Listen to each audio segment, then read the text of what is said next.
Alright guys, andito na naman tayo sa isang makabuluhang video na kung saan ay pag-uusapan natin ang mga Pmcl or PUBG Mobile Challengers League Southeast Asia 2024 teams. And pag-uusapan natin sila by means of putting them on the tier list. And this is just on the PH side. Not gonna put anyone from Myanmar and Cambodia. So, maka-Pilipino tayo. So, when it comes to the tier list, let's put dito, yung S, B, saka A.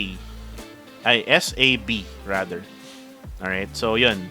S, A, tapos B. Una kong ilalagay, is actually Exquisite Esports. I'm gonna put them on the S tier. Reason behind it is because they have a player who played in the PMGC, which is si Lufa. And isama mo na yung roster nila Otits 4th row, na talagang malakas nga naman talaga. So definitely I would put them in the S tier because they have an additional player na had experience in PMGC. Next is PBE. Ilalagay ko rin sila sa S tier. The reason behind it is because of Monboy and Michi. Ayan, yung dalawang players na yan. Michi, top fragger yan nung last year, which is from West Point Mamba, na ngayon ay nasa Playbook Esports na. And together with Monboy, which is the winner of the bronze medalist for the individual event ng 32nd Southeast Asian Games, talagang magkakaroon ng mas malaking impact itong PBE this time around. The next one would be 214 Akira na ilalagay ko sa A tier. Ayan, nasa A tier sila. The reason behind the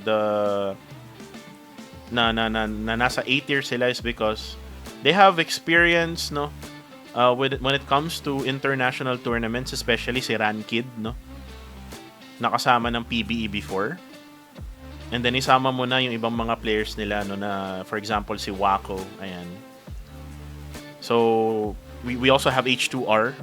So 214 Akira nasa A tier sila. Next is going to be Enigma.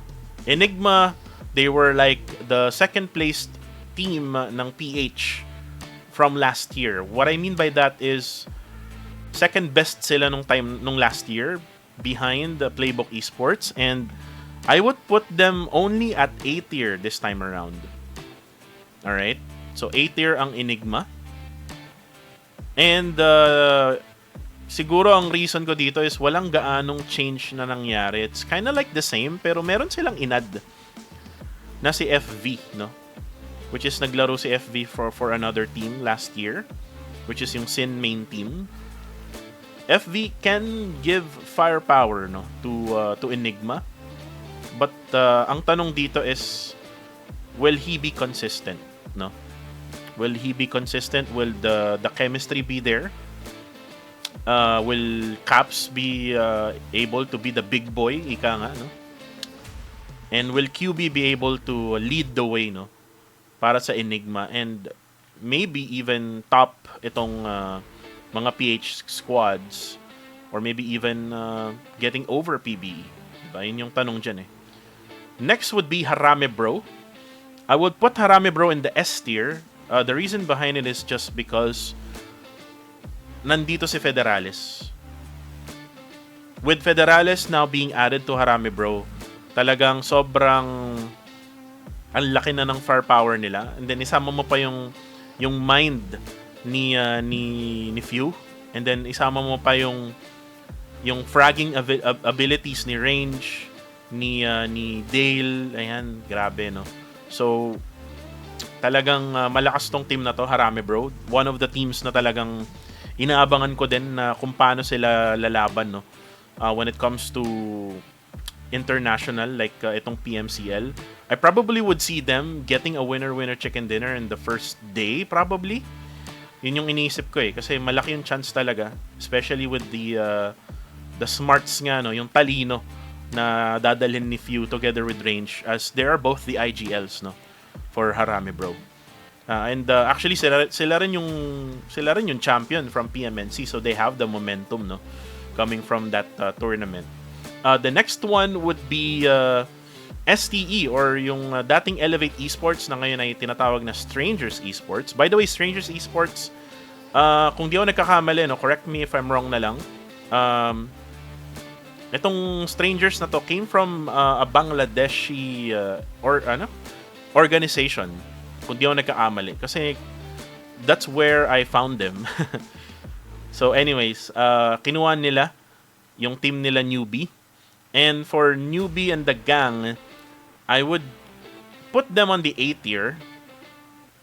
And actually, yung pinakauli, which is yung Dread Esports, tatanggalin ko yung B. I will put them on the Dark Horse tier list. Kasi I see them surprising us in PMCL. Reason behind it is because of their up-and-coming player, which is si Jibna. Sobrang nakita ko yung improvement niya from last year to this year, and now yung talino niya when it comes to positioning himself in the battlegrounds, talagang pwede niyang ibigay yun, no, sa Dread Esports with Moy and Lanju, yung magkapatid, together with all of the other, you know, squad members nila with Dread Esports. Definitely itong squad na to will be a dark horse, no, for the PH squads. Hindi natin alam kung kailan. Siguro ito ang fearless forecast ko.